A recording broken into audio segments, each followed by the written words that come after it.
Hello guys, welcome to my YouTube channel ask me how. आज म video बनाउँदैछु श्रमको password बिर्सेको वा थाहा नभएको कसरी रिकभर गर्ने पासवर्ड भन्ने बारेमा। आउनुहोस् सुरु गरौँ भिडियो। पहिला सर्च गरौँ dofe.government.np भन्नेमा। त्यहाँ सर्च गरेर वैदेशिक रोजगार विभागमा क्लिक गर्नुहोस्। वैदेशिक रोजगार विभागमा क्लिक गरेपछि तल हेर्दै जानु, तल छ FEIMS भनेर,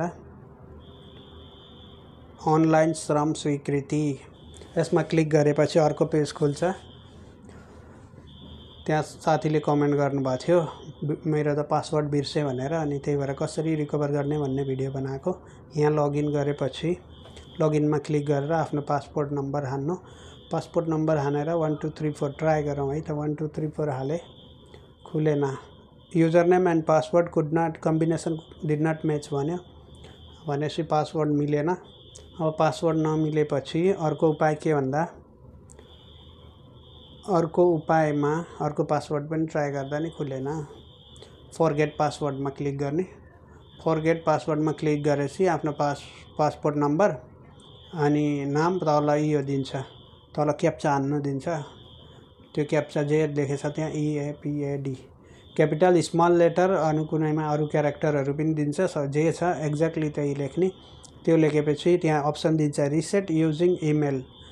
भेरिफिकेसन कोड इमेलमा आउँछ। इमेलमा गरेपछि यो इमेल पहिलाको हो, यो हजुरको इमेल हो कि होइन या आफ्नो कसैको हो कि होइन, यो अगाडिको र लास्टको दिएर चिन्न भनेछ।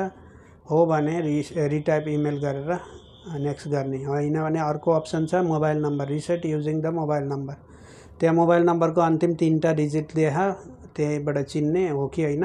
हो भने त्यही मोबाइल नम्बर रिटाइप गरेर रिकभर गर्ने। त्यो पनि होइन भने I do not have access to both email and mobile number भन्ने छ।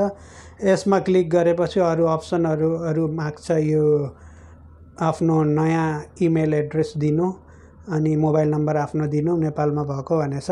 Please type in the valid email and mobile number to be use in Nepal. यो गरेपछि त्यही डोफेको अफिसमा गएर रिकभर गर्न मिल्छ। त्यही गएर रिकभर गर्न मिल्छ। अब विदेश हुनेले चाहिँ यहाँबाट इमेल डोफेमा इमेल गरेर रिक्वेस्ट गर्नु पर्यो। अनि यो रिकभर गरिसकेपछि प्रोफाइल अपडेट गरेर चेन्ज गर्न मिल्छ। मैले यहाँ एकजना साथीको रिकभर गर्दैछु। अनि रिकभर भएपछि यो क्याप्चा मागेको हो, यो क्याप्चा हालेपछि प्रोफाइल खुल्छ। त्यो प्रोफाइल खुलेपछि एडिट गरेर प्रोफाइल एडिट गरेर यसमा भएको मोबाइल नम्बरहरू चेन्ज गर्न मिल्छ। Mobile number, email address change गर्ने भए चेन्ज गर्ने, पासवर्ड चेन्ज गर्ने भए चेन्ज गर्ने, अनि आफ्नो कम्पनीको डिटेल्सहरू अहिले कम्पनी चेन्ज भएछ या त्यही कम्पनीमा हो त्यो चेन्ज गर्ने, अनि भिजा नम्बरहरू चेन्ज गर्ने, सबै ब्याङ्क खाता नम्बरहरू सबै अपडेट गर्ने, के अपडेट गर्नुपर्ने हो। ल फेरि यो रिकभर गरेपछि मैले लगइन गरेको, यो रिकभर भइसक्यो। अब फेरि लगइन गरेर हेरौँ है त। यो वैदेशिक रोजगारमा गएका वा जान चाहने व्यक्तिका लागि भन्नेमा क्लिक गर्नु। लगइनमा क्लिक गरेपछि अर्को पेज खुल्छ। पासपोर्ट नम्बर र अहिले रिकभर गरेको पासवर्ड हाल्ने।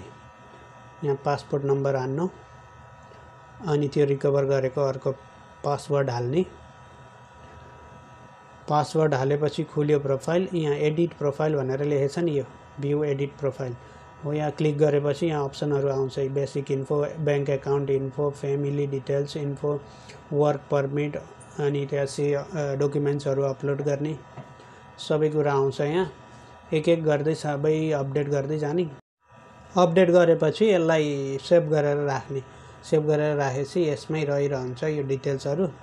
अनि त्यसपछि अर्को श्रम गर्नको लागि चाहिँ अर्को भिडियो बनाइसकेछु। यहाँ पछि कसरी श्रम गर्ने भनेर त्यो भिडियो हेर्नु होला। Thank you for watching.